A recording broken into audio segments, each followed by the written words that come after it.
नमस्कार, मैं विपुल।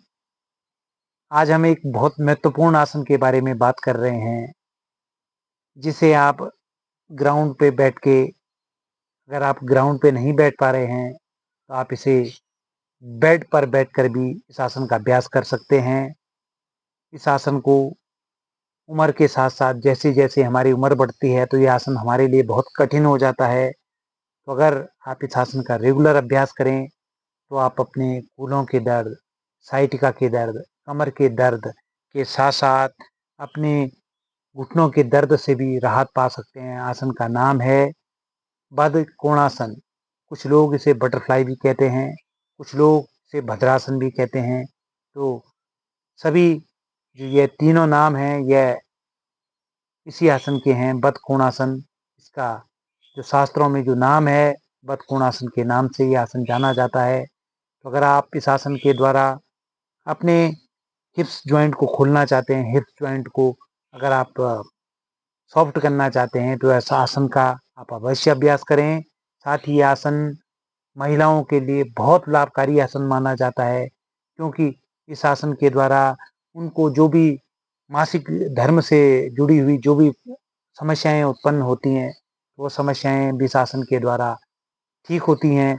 तो महिलाओं के लिए बहुत महत्वपूर्ण आसन है। गर्भवती महिलाओं के लिए तो ये आसन जब तक गर्भवती महिलाएँ डिलीवरी के समय तक वह इस आसन को कर सकती हैं। तो आप ये समझें कि आसन पुरुषों के साथ-साथ महिलाओं के लिए भी बहुत लाभकारी आसन माना जाता है। यह आसन आपका जो पेल्विक रीजन है, उस पर रक्त का संचार बढ़ाता है। साथ ही इस आसन के द्वारा अगर आप इस आसन को ठीक कर रहे हैं, रोज़ कर रहे हैं, रोज़ाना इस आसन का अभ्यास कर रहे हैं, तो आपका पाचन तंत्र भी इस आसन के द्वारा स्ट्रॉन्ग होता है। आपकी जो पाचन शक्ति है, वो भी इस आसन के द्वारा बहुत मजबूत होती है। तो जब भी आप इस आसन का अभ्यास करें, आप ध्यान रखें कि आपकी कमर, गर्दन एकदम स्ट्रेट हो, सीधी हो, 90 डिग्री एंगल पर, और धीरे-धीरे आप शुरुआती चरणों में दोनों पैर, अगर आपसे इस प्रकार से पूरा नहीं हो पा रहा है, तो आप शुरुआती चरणों में धीरे-धीरे अपने दोनों घुटनों को पास लेकर आएँ और फिर दोनों हाथों से हल्का-हल्का इस तरह से प्रेस करें, और प्रेस करते हुए दोनों घुटनों को नीचे की तरफ लेके जाएँ। दोनों हाथों से प्रेस कीजिएगा, फिर धीरे-धीरे ऊपर की तरफ लेकर आएँ और फिर धीरे-धीरे नीचे की तरफ लेकर आएँ। यह जब आप इसको नीचे की तरफ लेकर आएँगे, तो आपकी जो इनर थाइज़ हैं, जो आपकी अंदर की जो थाइज़ हैं, अर्थात जो अंदर की तरफ जो थाइज़ का हिस्सा होता है, वो इसमें काफ़ी स्ट्रेच होता है। साथ ही आपकी लंबर पर, आपका जो स्पाइनल का सबसे नीचे का एरिया होता है, उस लंबर एरिया पर भी इसका इफ़ेक्ट पड़ता है, प्रभाव पड़ता है। तो आप धीरे-धीरे इस आसन को इस प्रकार से शुरुआत करेंगे, धीरे-धीरे अपने दोनों हाथों से प्रेस करेंगे और नीचे की ओर लेके जाएँगे, फिर ऊपर की ओर लेके आएँगे और फिर घुटनों को पास लाके और फिर नीचे की ओर प्रेस करेंगे। तो नीचे अपनी क्षमता के अनुसार आप प्रेस करेंगे और नीचे जाते हुए भी आपकी स्पाइन स्ट्रेट होनी चाहिए, कमर आपकी इस तरह से आगे ना झुके। हो सकता है कि आपके पैर अंदर की तरफ ना आएँ, आपकी थाइज़ की तरफ ना आएँ। अगर जितना आप शुरुआती चरणों में कर सकते हैं, अगर बहुत ज़्यादा आपको घुटनों को बेंड करने में दिक्कत है, तो जहाँ तक आपके घुटने बेंड हों, वहीं तक आप अपने सोलों को मिलाएँ, तलवों को मिलाएँ और धीरे-धीरे पास लाएँ और फिर अंदर की तरफ, नीचे की तरफ प्रेस करें।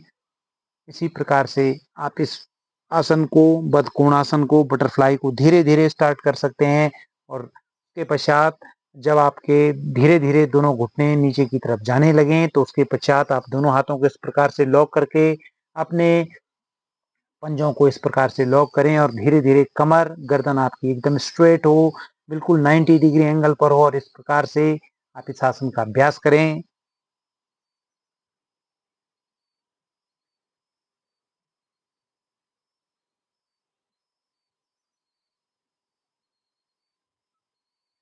यह आसन जो है आपके पेल्विक रीजन को नरिश करता है। तो आप अगर इस आसन का लगातार अभ्यास कर रहे हैं, तो आप अपनी कमर दर्द, कूल्हों के दर्द, साइटिका के दर्द, घुटनों के दर्द के साथ-साथ आपके जो हिप्स जॉइंट हैं, उनको भी ये आसन ओपन करता है। साथ ही आपके पहले भी जैसे बताया है कि आपके पेल्विक रीजन को भी यह बहुत मजबूत करता है। साथ ही जब आप इस आसन को इतना कर लें, उसके पश्चात धीरे-धीरे अपनी फोrehead को धीरे-धीरे नीचे की ओर लेके जाएँ, धीरे-धीरे नीचे की ओर लेके जाएँ और फिर एक फाइनल स्थिति में आप इसको होल्ड करें।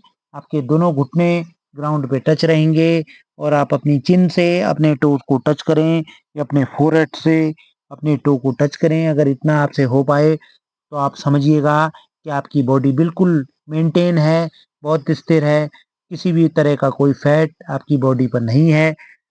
तो यह आसन आपको अवश्य करना है। यह बदकोणासन आपके लिए बहुत लाभकारी सिद्ध होगा। महिलाओं के लिए भी ये बहुत लाभकारी है। गर्भवती महिलाओं के लिए बहुत अच्छा आसन माना जाता है। जितनी भी गर्भवती महिलाएं हैं वो इस आसन का अभ्यास अवश्य करें। साथ ही अगर आपको अपनी पाचन शक्ति को मजबूत बनाना है, अपनी पेल्विक रीजन को मजबूत बनाना है, तो इस आसन का अभ्यास भी आप अवश्य करें। इस प्रकार से धीरे-धीरे आगे की ओर जाएं।